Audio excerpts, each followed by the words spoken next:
so appreciate your patience. Secretary Austin currently remains hospitalized at Walter Reed National Military Medical Center and is in good condition.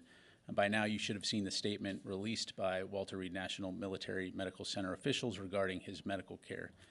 And for the sake of ensuring that everyone here today and everyone watching has the same information, I will read that full statement. This is a statement from Dr. John Maddox, Trauma Medical Director, and Dr. Gregory Chestnut, Center for Prostate Disease Research of the Murtha Center Director at Walter Reed National Military Medical Center in Bethesda, Maryland. Beginning the statement. As part of Secretary Austin's routinely recommended health screening, he has undergone regular prostate-specific antigen PSA surveillance. Changes in his laboratory evaluation in early December 2023 identified prostate cancer, which required treatment. On December 22, 2023, after consultation with his medical team, he was admitted to Walter Reed National Military Medical Center and underwent a minimally invasive surgical procedure called a prostatectomy to treat and cure prostate cancer. He was under general anesthesia during this procedure. Secretary Austin recovered uneventfully from his surgery and returned home the next morning. His prostate cancer was detected early and his prognosis is excellent. On January 1st, 2024, Secretary Austin was admitted to Walter Reed National Military Medical Center with complications from the December 22nd procedure, including nausea with severe abdominal, hip, and leg pain. Initial evaluation revealed a urinary tract infection. On January 2, the decision was made to transfer him to the ICU for close monitoring and a higher level of care. Further evaluation revealed abdominal fluid collections impairing the function of his small intestines. This resulted in the backup of his intestinal contents, which was treated by placing a tube through his nose to drain his stomach. The abdominal fluid collections were drained by non-surgical drain placement. He's progressed steadily throughout his stay. His infection is cleared. He continues to make progress, and we anticipate a full recovery, although this can be a slow process. During the stay, Secretary Austin never lost consciousness and never underwent general anesthesia. Prostate cancer is the most common cause of cancer among American men, and it impacts 1 in every 8 men and 1 in every 6 African American men during their lifetime. Despite the frequency of prostate cancer, discussions about screening, treatment, and support are often deeply personal and private ones. Early screening is important for detection and treatment of prostate cancer, and people should talk to their doctors to see what screening is appropriate for them. End statement. Secretary Austin continues to recover well and remains in good spirits. He's in contact with his senior staff and has full access to required secure communications capabilities and continues to monitor DoD's day-to-day operations worldwide. At this time, I do not have any information to provide in terms of when he might be released from the hospital, but we'll be sure to keep you updated.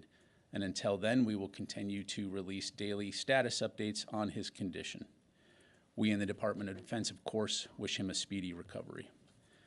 The Department recognizes the understandable concerns expressed by the public, Congress, and the news media in terms of notification timelines and DoD transparency. And I want to underscore again that Secretary Austin has taken responsibility for the issues with transparency, and the Department is taking immediate steps to improve our notification procedures. Yesterday, the Secretary's Chief of Staff directed the DoD's Director of Administration and Management to conduct a 30-day review of the Department's notification process for assumption of functions and duties of the Secretary of Defense.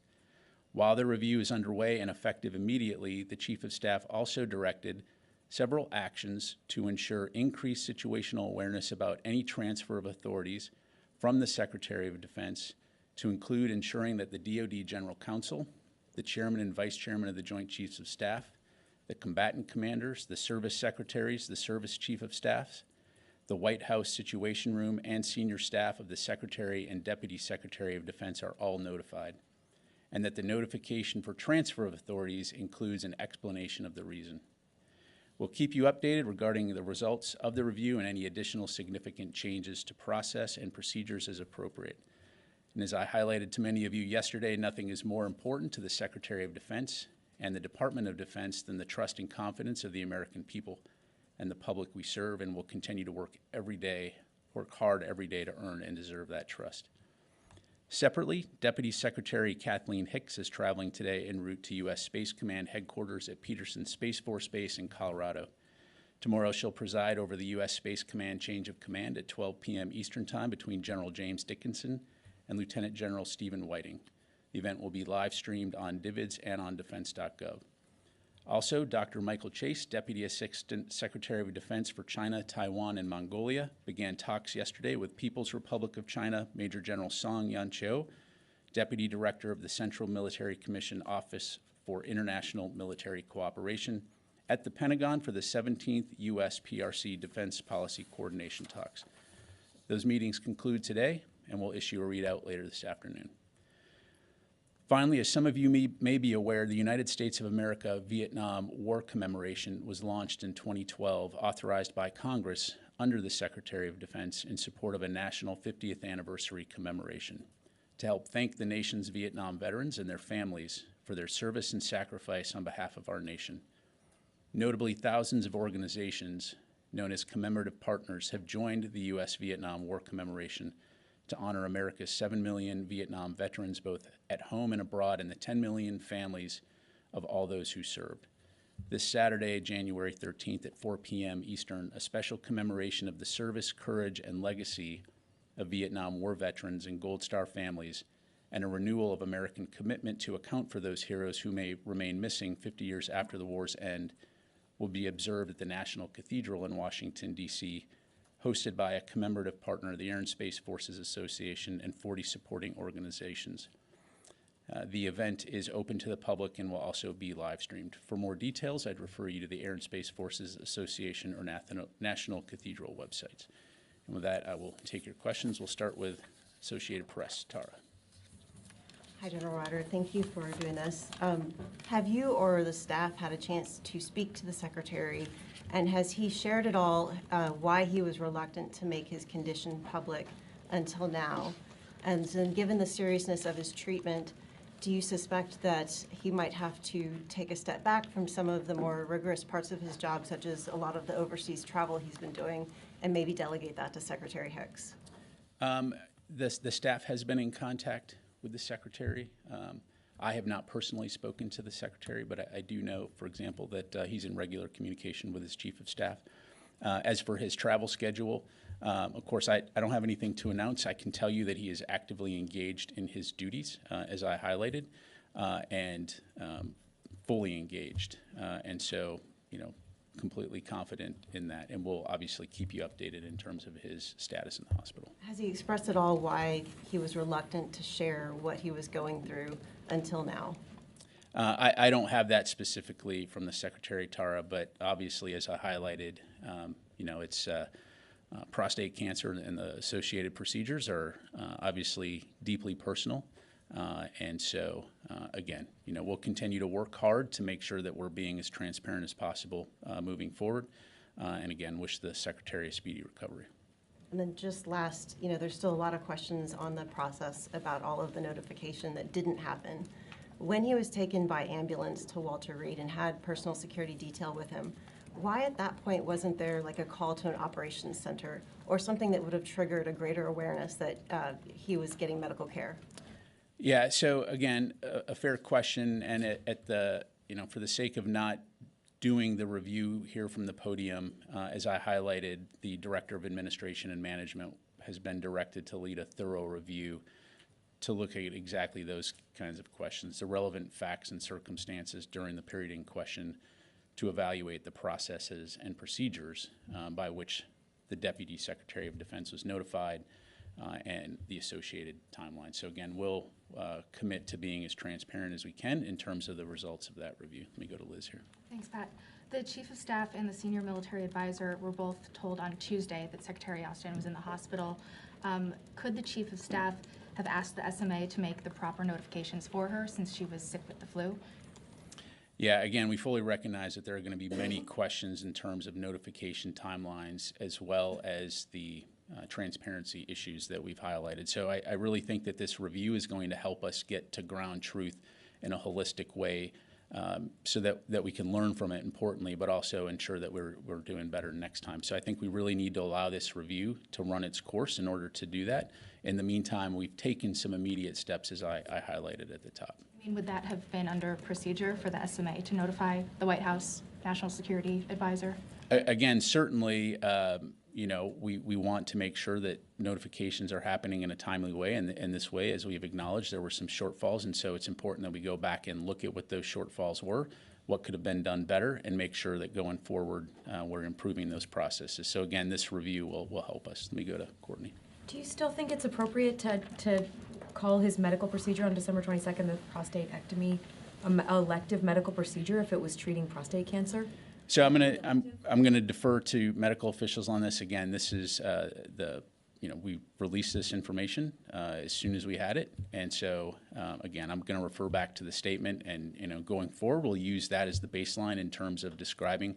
But in this particular case, as soon as we had the information made available to us, we provided it to you. It seems frankly like you were deceived by telling everyone that it was an elective medical procedure and by telling that to the public. I mean, it doesn't seem elective if he had prostate cancer and this was treating it. Yeah, I'm not a medical professional. Again, we're going to try to provide you with the most information we have as quickly as we have it, and recognizing that as I say that, we could have done a better job last week. So, again, we have this information now from these medical professionals, and I think that, it will go a long way in terms of helping to understand the situation and what needs to be done going forward. And when was President Biden notified that the secretary was diagnosed with prostate cancer? I'd have to refer you to the White House. I just don't know. Natasha. Thank you, General Ryder. So the memo that was drafted by Austin's chief of staff that lays out the 30-day review that's going to be done, it doesn't mention the initial December 22nd hospital stay. So has the Pentagon determined that in that instance, all appropriate notification procedures were followed, despite the Deputy Secretary of the White House not being notified that he was undergoing surgery, which we now know that he was under general anesthesia for? Yeah, I think that the information that we gather and the lessons that we learn from the period from last week will be applicable across the board, right? So would similarly apply to the situation on December 22nd. The bottom line is ensuring that if there is a transfer of authority, making sure that the appropriate senior leaders in the chain of command know, and that importantly, there's a rationale to be able to provide some perspective in terms of why these transfers of authority are occurring. So certainly lessons learned from that will be applied to transfers of authority in the future. And just to be clear, prior to him going under general anesthesia, he transferred his authorities to the Deputy Secretary? That is correct. Correct. Come over here, Laura, and then we'll go to Idris. Thank you. Just again, when this happened in December, whose decision was it not to alert the president that the defense secretary had prostate cancer?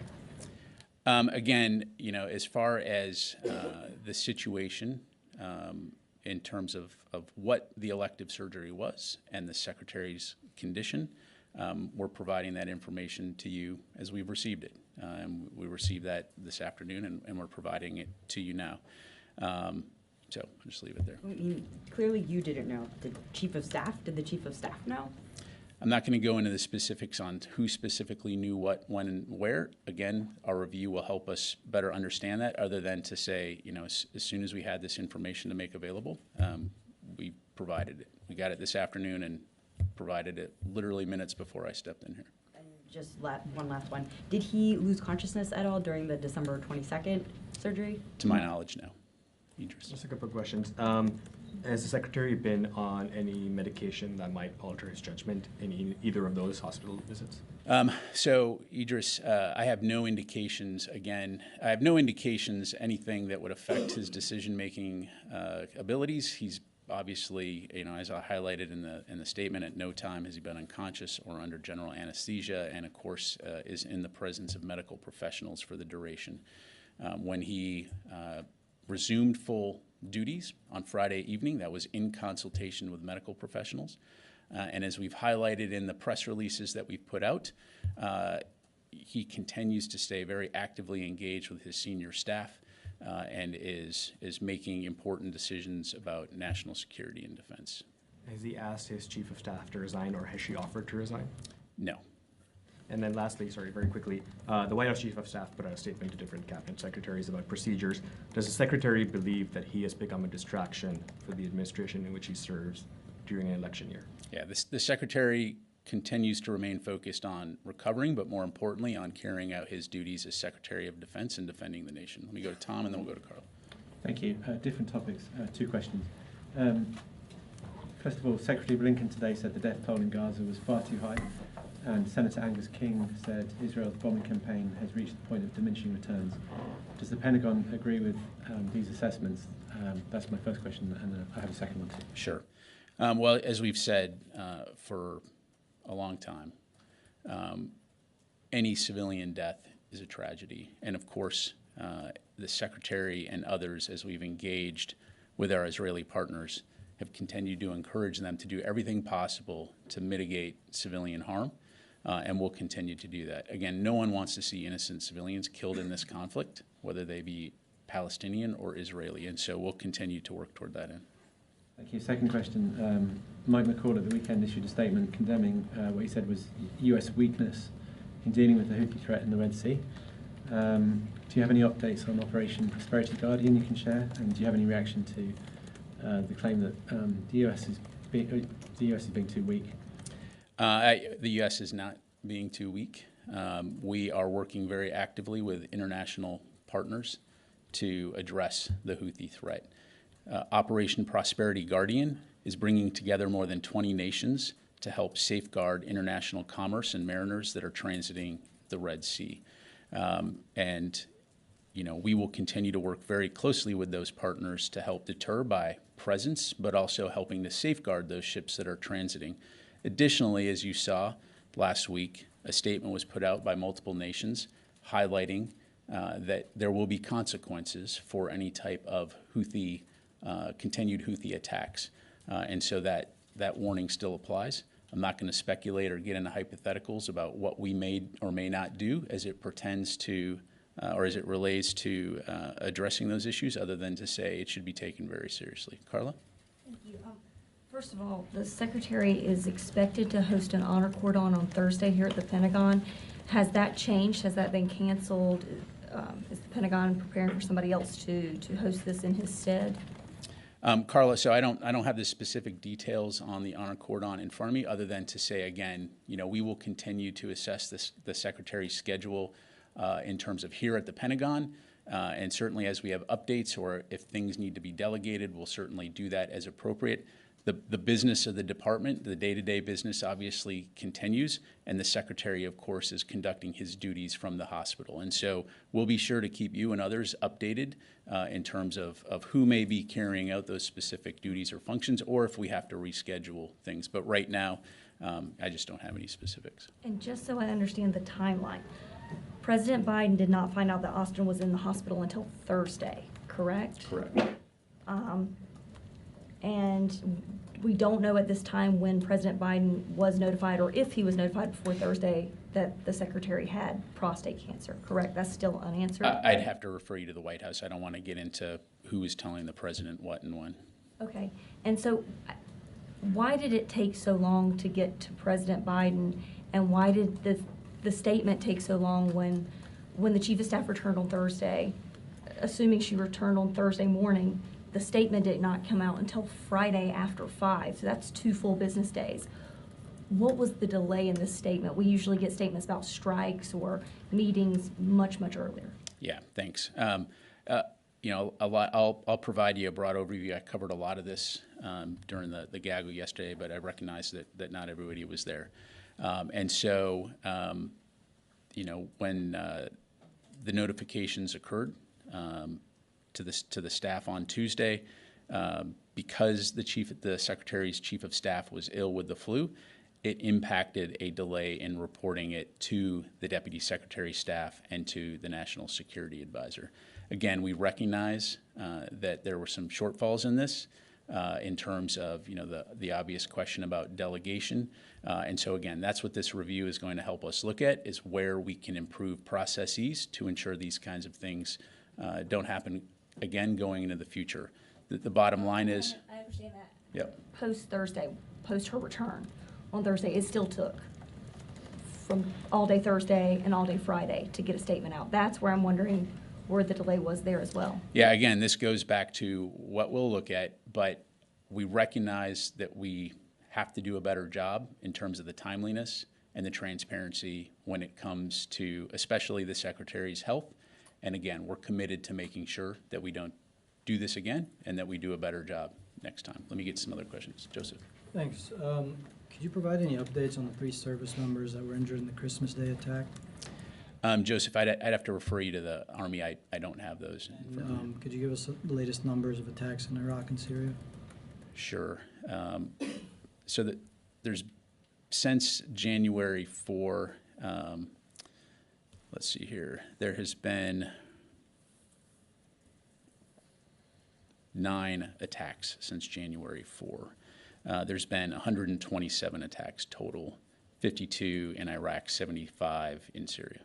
And then just finally, DOD and you previously said that the Pentagon was looking into reports of Israeli use of white phosphorus in Lebanon. I believe it's November, October. I was wondering if there's any updates on that. I don't have any updates. I haven't seen anything substantive come back, but I don't have any updates on that. Are you still looking into it, or have you closed that? You know, I'd refer you to the Israelis. Obviously, they would know whether they did or not, but I'm not aware of any updates or anything significant coming back at this stage. Sir. Thank you, General. Yesterday you talked about your presence in Iraq. My question is that, do you have a deadline for the U.S. withdrawal in Iraq? If not, then how long are you going to stay? Are you going to stay as long as the ISIS threats remain, or it's totally up to the Iraqi government if they want you to stay or leave the country? Yeah. So, you know, we are in Iraq at the invitation of the government of Iraq. And as you highlight, we remain singularly focused on the defeat ISIS mission. We do remain in close consultation with the Iraqi government when it comes to U.S. force presence, in particular the safety and security of those forces. And so we are engaged in a coordinated and deliberate process with the government of Iraq to discuss the evolution of that mission in a manner that preserves these gains against ISIS and helps to ensure that they can never come back. So I'm not going to speculate or get into internal Iraqi government discussions, but certainly we'll continue to consult closely with our Iraqi partners. And there's no deadline for that presence in Iraq? Well, again, we are there at the invitation of the government of Iraq. Rio. Thank you, General. 2 questions on the Indo-Pacific. The first on Japan. Can you give us any update on the U.S. assistance in Japan's disaster relief operations after the major earthquake in early January? So we do remain in close communication with the government of Japan. We are ready to assist if asked. At this time, to my knowledge, there's not been any specific requests, but we'll, of course, continue to keep you updated. Okay. Separately on Taiwan, the presidential election will take place in Taiwan on Saturday. China said this election is a choice between conflict and peace. So how concerned is the Pentagon that China might step up pressure campaign against Taiwan, depending on the outcome of the election? Yeah, so we strongly support Taiwan's free and fair elections, which we view as a model for democracy not only in the region but also globally. And the United States does not take sides in Taiwan's elections. We're committed to fair treatment of the candidates. Our policy on Taiwan will remain the same regardless of which party is in power, and we look forward to working with whomever Taiwan voters elect. The U.S.-China, One China policy, as you know, Rio, will continue to be guided by the Taiwan's Relation Act, the 3 joint communiques, and the 6 assurances. Fadi. Thank you, General. So you've been addressing the campaign against ISIS in Iraq. It seems the Pentagon has some concerns about maybe the reemergence of ISIS. How would you assess the threat of ISIS today in Iraq? So it's really interesting having watched this over time. So, you know, ISIS in Iraq and Syria have been largely suppressed. I think it's one of those things, though, that you have to keep after, obviously. You know, one of the major challenges, of course, is the Ahal detention facility, which, of course, you know, we continue to work with coalition and countries around the world to address that. post-counter-ISIS campaign, you know, the active operations when ISIS was defeated essentially in Syria,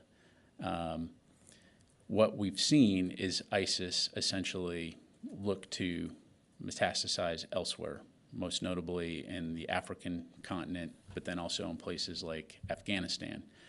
And so this is, you know, really not only an Iraq and Syria challenge, but it's a broader regional, and in some cases a global challenge. And so you can't wish it away. We've got to continue to keep pressure on ISIS to prevent a resurgence, because as they demonstrated back in 2014, if that's allowed to happen, it obviously disastrous consequences for many.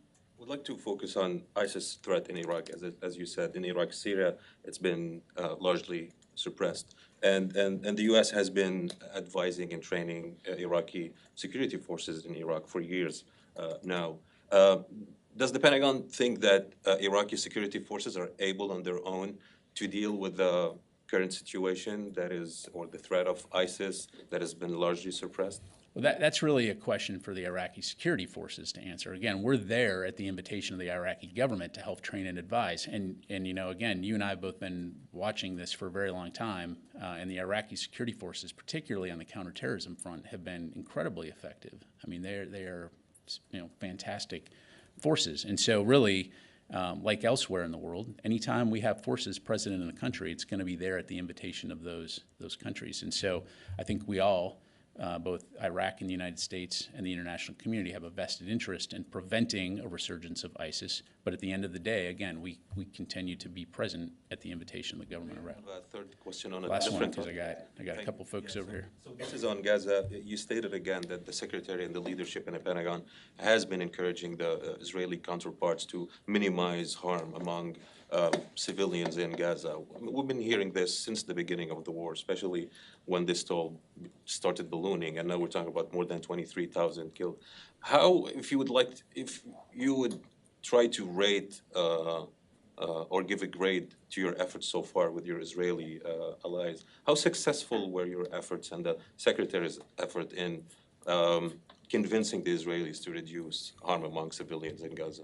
Yeah, thanks, Fadi. So, you know, again, we've talked about the incredible challenge that we have here in terms of the threat that Hamas presents to the people of Israel, an existential threat by an organization that has committed to eliminating Israel as a country, as demonstrated by their attacks on October 7 and their public statements that they want to see such attacks continue again and again. You're seeing combat in an incredibly dense urban environment with an adversary that, again, is completely fine with using humans as shields, civilians as shields. And so, again, we don't underestimate the challenge that is in front of Israel when it comes to confronting this threat, and we'll continue to support their right to defend themselves. But again, we will continue to actively discuss and expect that they conduct those operations in accordance with international laws of armed conflict and international humanitarian law. And so, you know, at the end of the day, these are sovereign decisions made by a sovereign government, but we will continue to work closely with them to try to, again, underscore the importance of ensuring that they're taking civilian harm into account, recognizing, as the Secretary said earlier in December, that you don't want to have tactical victory but strategic defeat. Let me go back over here. Nancy. Thank you. I had 2 points I needed clarified and then a couple questions. You told Laura that the Secretary did not lose consciousness, if I heard correctly, December 22nd, but the statement says he was under general anesthesia. Can you help me understand? Is there something I misunderstood? Again, this is according to his doctors. He never lost consciousness and never underwent general anesthesia. And But so I thought that was for the January 1st part versus the 22nd first and 23rd time frame. That's why I'm a little confused. I'll have to take that question, because you're right. It does say in the statement he was under general anesthesia for the 22nd operation. So let me take that question. And then, because I really don't like the passive voice, we keep talking about how Kelly Maxim and others were initially told January 1st or 2nd. So we can use an active voice, who told them on the 1st and the 2nd about these complications? I don't have an answer to that, but I will take that question. Will the Secretary be attending the NATO meetings and the Ukraine contact group next week? And if not, has he told the appropriate Group members? Again, recognizing that the secretary's schedules obviously will continue to change. I'm not aware that he was scheduled to attend any meetings overseas next week regardless. We, of course, tentatively do have a Ukraine contact group, as we do typically monthly, but I don't have anything to announce in terms of dates on that right now. We'll certainly keep you and others informed. Lastly, has the Secretary agreed going forward that should he face future medical procedures or need to leave for whatever reason, that he will inform the public in a more timely manner? I think under all of this, and I want to be very clear, I think, again, we recognize the need to be better when it comes to transparency. And as a senior DoD public affairs official, I will work very hard with our senior staff to make sure that we're doing due diligence and meeting the standard that the public expects and has communicated very loudly throughout this process. So to answer your question, yes. Yes, the Secretary does. That's committed to that. I appreciate Well, that and you again, have- I'd refer you to the Secretary's statement that we put out, that he is committed to doing better when it comes to transparency. Let me go to Tara and I'll come back to you, sir. Can I go back to the statement that was issued on Friday, which initially said elective procedure? Can you tell us who informed the use of the word elective? Was it Austin's doctors telling y'all it's an elective procedure? How was that word chosen to just fall onto, if it's prostate cancer, it's probably not an elective procedure? So to my knowledge, that initial statement was coordinated in consultation with his doctors, and again, recognizing that what I've provided you today has come directly from his doctors. It says here a minimally invasive surgical procedure. So again, recognizing that words matter, I think we were trying to relay the best information that we had at the time, but again, to my knowledge, that initial statement was coordinated in consultation with the medical care professionals. Okay, let me go to Chris, and I'm sorry, and then we'll come to you. Thanks. If there was no delay with the notifications and no public fallout, did the Secretary and did the Department plan to publicly acknowledge the Secretary's prostate cancer at some point, given that he's a cabinet member and a public figure? So in some ways, it's a hypothetical because we are where we are. But to answer your question, Chris, I mean, the short answer is yes. But I think, again, this review will help us understand where we can do better in terms of making sure that part of the notification timeline, not only to include the chain of command, but also the public notification timeline, is taken into account. I don't, and again, we're talking about a hypothetical and I'm speculating here, and as a public affairs official, I can tell you that I don't see a scenario whereby this happens and there's never any public acknowledgement about it. But in terms of the timeline and how we get to where we're at the point of, okay, it's time to let the public know, clearly we could have done better and we will do better. Yeah. Did you mention what stage he was in with the prostate cancer? I'd refer you back to the statement here.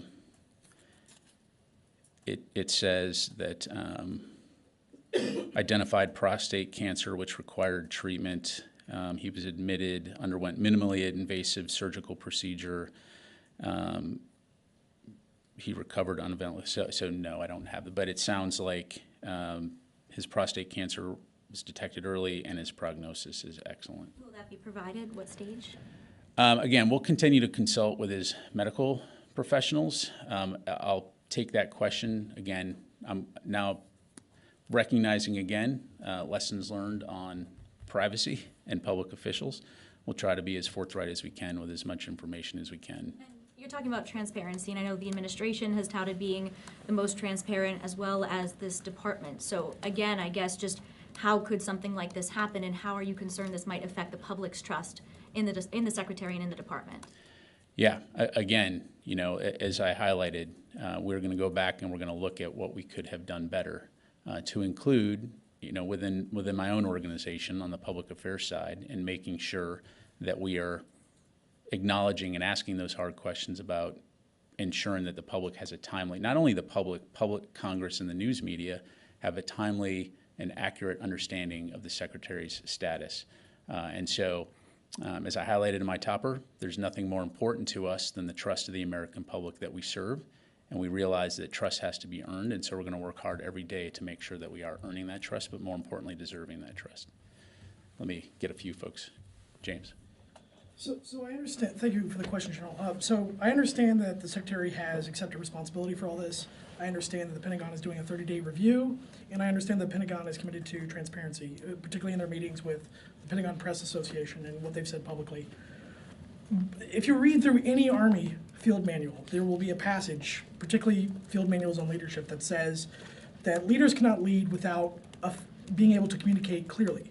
And so I'm wondering if the Secretary views this as a leadership failure versus just shortcomings in transparency or shortcomings in notification, that it's actually looked at as a leadership failure either within the institution or himself personally. Yeah, so a couple of things, James, and thanks for the question. So first of all, the Secretary in his statement on Saturday has accepted responsibility for the transparency issues associated with that. So from a leadership standpoint, he's stepped up and said, yes, I take responsibility for this. And again, importantly, this review will help us better understand not only from a process and procedure standpoint, but also where we could have done better and how we can do better moving forward in the future. So, you know, part of, as you highlight, part of leadership is understanding where you can do better and where there are shortfalls, and then owning those. And we are going to own those, and we're going to do better, not only because it's the right thing to do, because it's also vitally important as we carry out our mission. So, Natasha. I just have two quick follow-ups. So if the White House wasn't told of the December 22nd surgery when Austin was under general anesthesia and the authority and the powers were transferred to the Deputy Secretary, then what is the thinking there of what if the White House needs to contact the Defense Department, the Secretary, and needs to issue an order, for example, then how do they know who to contact? What was kind of the rationale behind not contacting them? Well, again, you know, as I highlighted, part of the changes effective immediately will be providing an understanding of why authorities are being transferred. The transfer of authorities in conducting the day-to-day business of the department in and of themselves are not that uncommon. And so it wouldn't, you know, when the White House, and again, I'm going to kind of, I don't want to say speculate, but I'm just going to kind of give a scenario, you know, as I understand it. If the White House needs to contact the department, they're going to contact the department, and if the Deputy Secretary is in charge at that moment, because authorities have been transferred, you know, she of course will respond. A little bit of a hypothetical in terms of your question, if the President wanted to reach out directly to the Secretary, again, circumstantial, I don't want to get into hypotheticals other than to say part of this process improvement and the steps that we've taken immediately is to ensure a wide understanding that transfer authorities have occurred and why those transfer authorities have occurred, particularly to include hospitalization, so that there can be an understanding of context in terms of when I might want to ask more questions, if that makes sense. Okay, and then in terms of the 30-day review, is there a reason why that's being handled internally rather than by the IG? Well, so the Department of Defense Inspector General, of course, is an independent office, and so I can't speak for them and what they may or may not do. But what we can do within the Office of the Secretary of Defense is we can take immediate action to review where we can do better, how this happened, the relevant facts as I highlighted, and then importantly, implement some immediate change to address some of the things that needed to be addressed. So I'll just leave it at that. So will the results of that review be made public? So we will, as soon as that review is complete, we'll of course work with you all to try to provide as much information about that review as we can. Liz. Thank you. I'm trying to get a better sense of the statement that came out on Friday. So Secretary Hicks learned about Secretary Austin's condition on Thursday and started to push for a statement to come out. At the same time, Secretary Austin's condition improved on Friday. So by the time the statement came out, you could say he would resume his responsibilities from the hospital. The timing of the statement, does that have more to do with Secretary Austin's condition or the push from Secretary Hicks? So Liz, I don't have the answer to that question. That may be something that our review helps us to understand. But I do know that as that statement was coordinated, part of it was trying to make sure that we had as much information as possible in terms of the Secretary's status and condition, which again, we've been working to try to get as much information as possible. So that's about as much as I can provide at this stage. Certainly, again, as we talked about yesterday, Friday afternoon, when there was an understanding that we were going to put a statement out, we tried to get that out as quick as we could. Unfortunately, it came out at Friday at 5 o'clock, which is obviously less than ideal. Yes, ma'am. Thanks so much. I have one follow-up on Taiwan. On Monday, Taiwan's defense ministry reported 3 more balloons over the Taiwan Strait from China. So is the Pentagon monitoring this situation over Taiwan, and how do you assess such Chinese balloons toward Taiwan before the Taiwan's presidential election?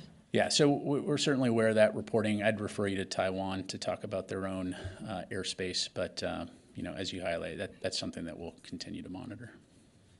Has the Secretary assumed his full responsibilities right now? Correct. All of his responsibilities on Friday evening.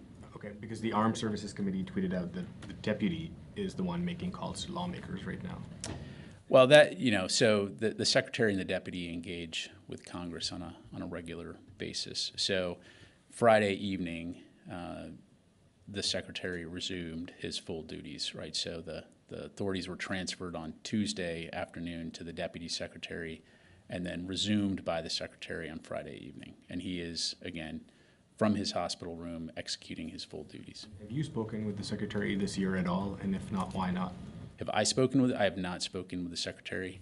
Again, no.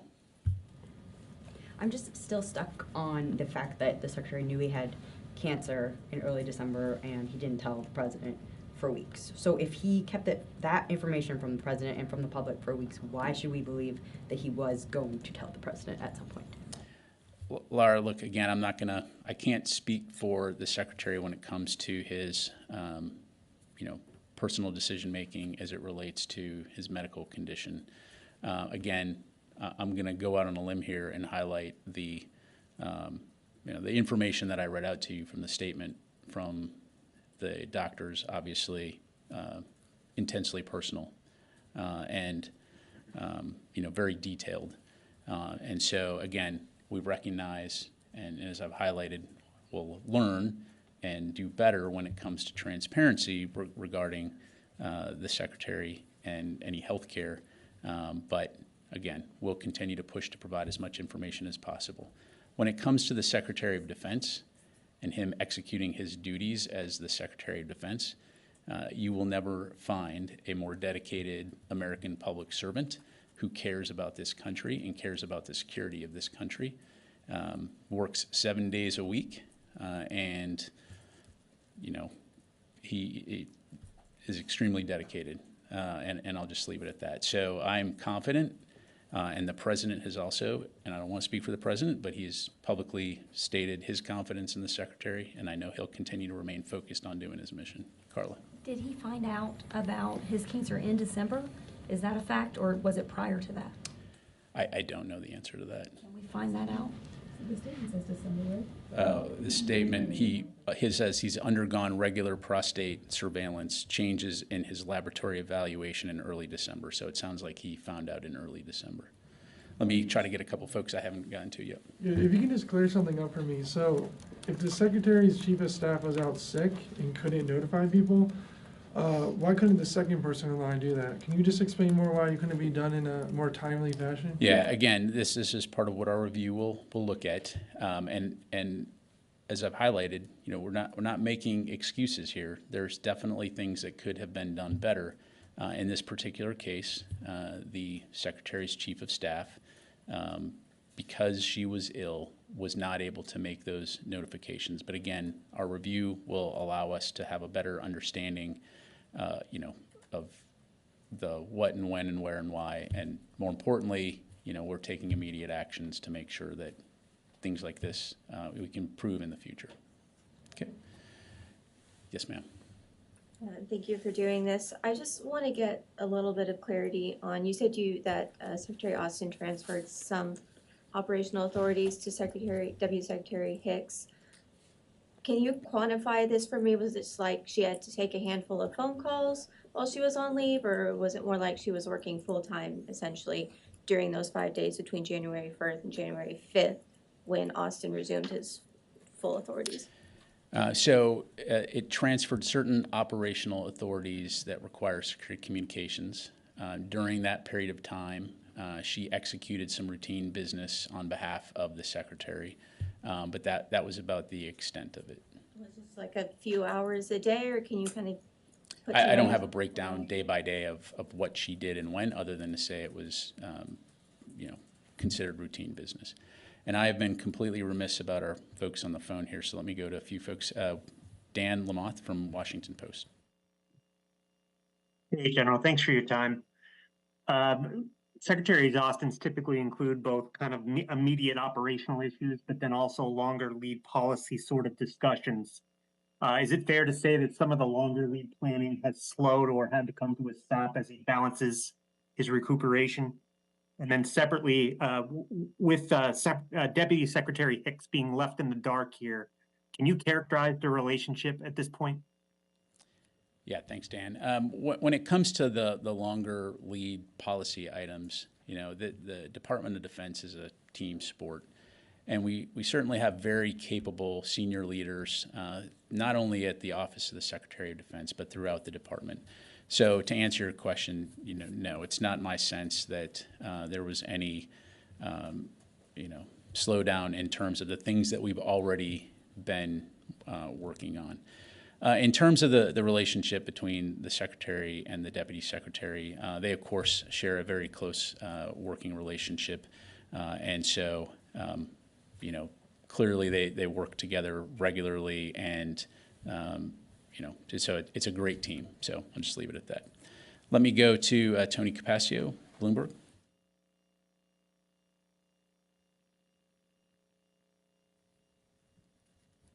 Tony? Okay. I'm probably talking too long. Let me go to Mike Brest. Hi, thanks for doing this. I'm hoping to nail down on the transfer of authorities. Can Secretary Austin transfer some authorities sometimes, but not other times?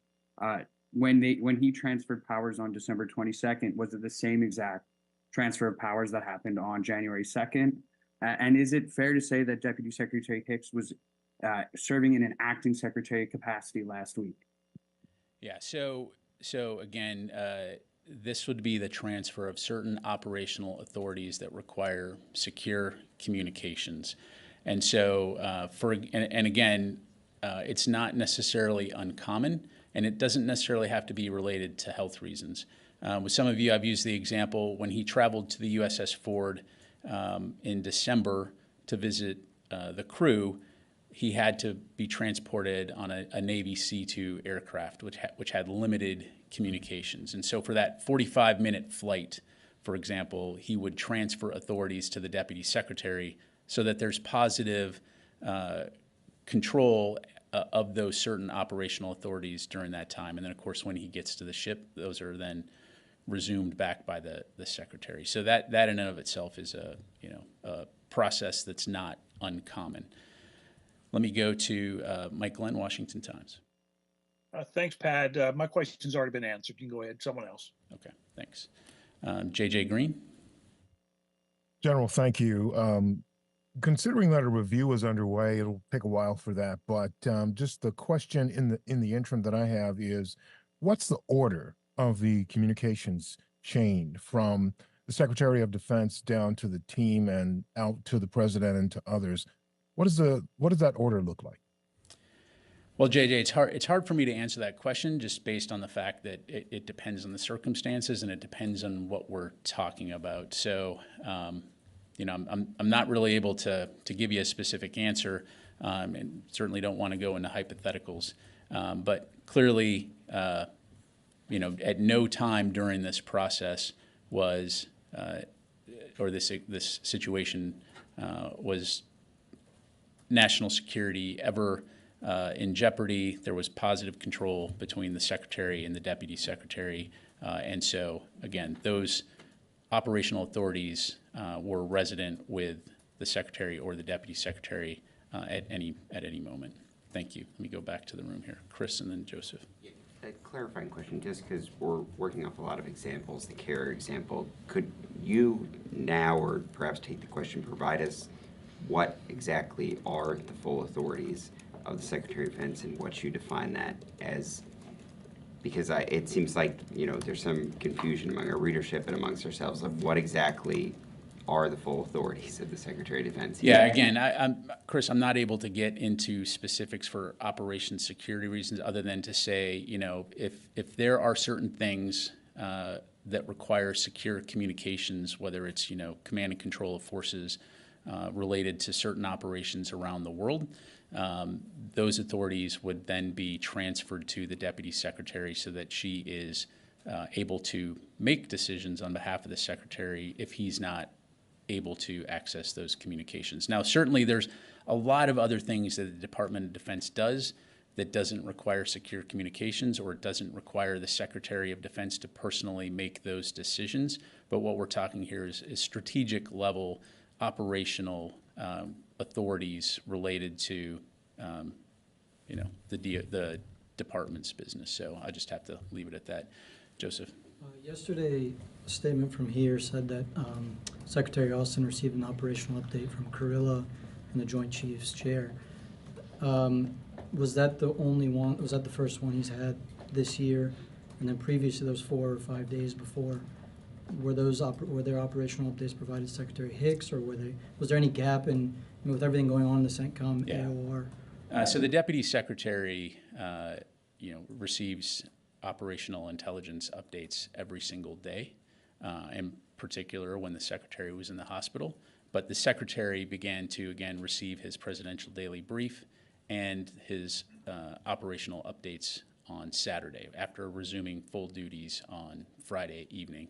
And so, I think we highlighted he spoke to the Deputy Secretary and to the Chairman on Saturday. He spoke to Senator Reid on Sunday. And then, of course, yesterday, as you highlighted, he had a discussion with the folks that we highlighted in that release. And again, he's conducting his duties now from his hospital room, but again, he's resumed his full duties. All right, let me go to Tom Bowman, NPR.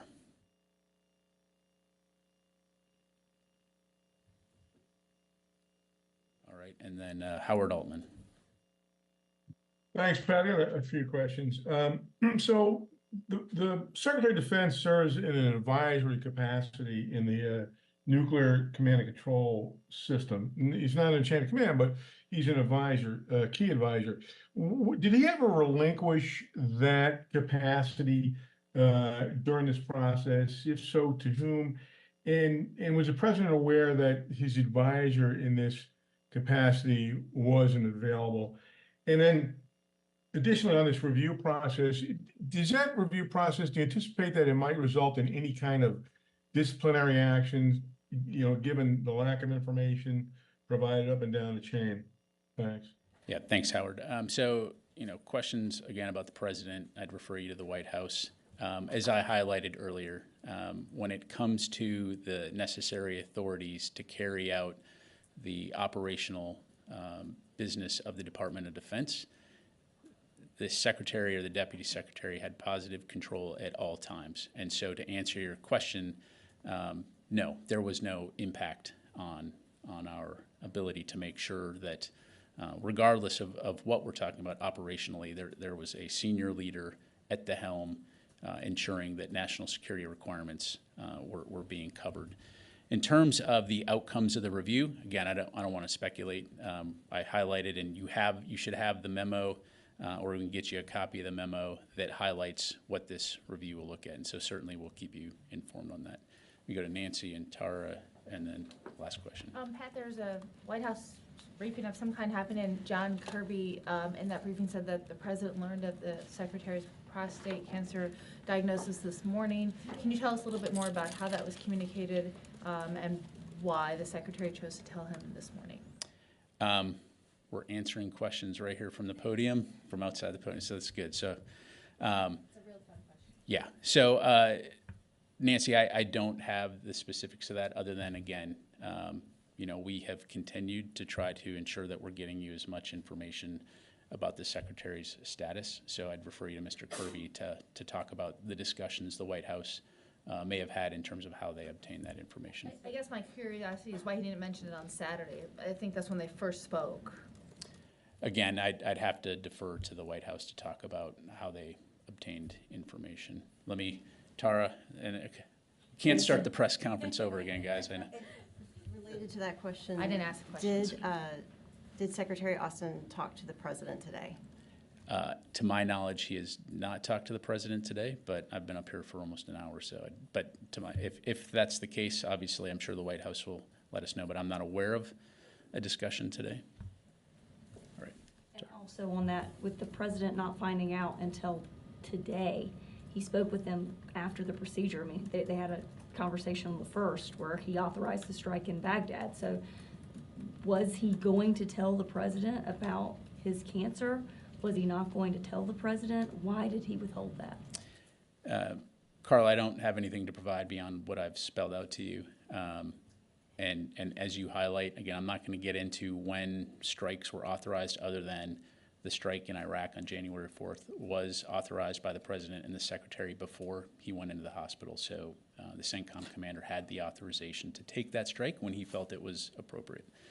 One quick one. Last Okay, so question, Kirby yes, ma'am. said apparently at the, we're all seeing from our White House colleagues that he said that the Secretary told the President today, in some capacity, however that was communicated. I would imagine it's on the phone. What I'm unclear about is, we had a statement from Secretary Austin on Saturday committing to doing better about transparency, and it seems as if he didn't even, you guys don't even know that he called the President and told him this today. It just doesn't seem like the, you know, it's only been 3 days and already he's not being more transparent with the White House over the weekend with his diagnosis, and he's not even telling you guys. I guess I would love to know, and I wish we could ask these questions of him, and I guess as part of his transparency, I'll just put out here, we would appreciate having an opportunity when he's better, of course, and feeling up to it, to ask him these questions himself. Yeah. Why he didn't inform his press secretary that he called the President and told him this morning. I appreciate that, Courtney. And again, you know, as the Secretary highlighted and as you highlighted, he has made a commitment to do better when it comes to transparency, and we'll certainly take the request to have him come brief you here in the briefing room. You guys have all been... Is he still not planning on resigning? He's not planning on resigning. You all have been very patient today. Thank you very much, and I hope you have a great day. Thank you.